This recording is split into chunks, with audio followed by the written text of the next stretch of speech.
Thank you, Commissioner. I would like to open the floor for discussion. Mr. Freund. Thank you very much, Chairman.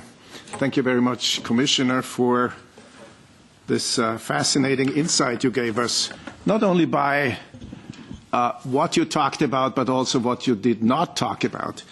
And I would like to raise one issue which is kind of my pet issue, which is dear to me, because nobody seems to be, well, I don't say nobody, but very few people seem to talk about it, because if it were enacted, we would not be here in this room.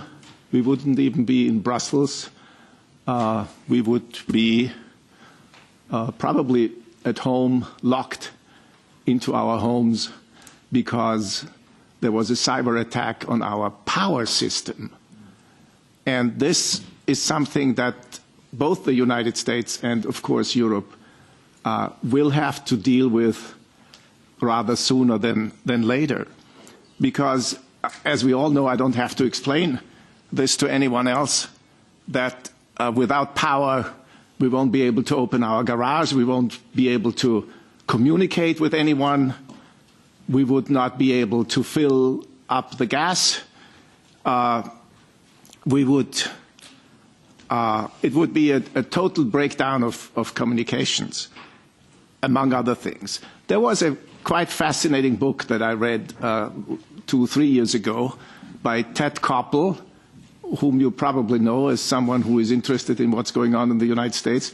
And if you're old enough, and I may say so that we both are old enough because he's not been on the air for the last 10 years or so, but he was a very famous journalist in the US, and he wrote a book called Lights Out.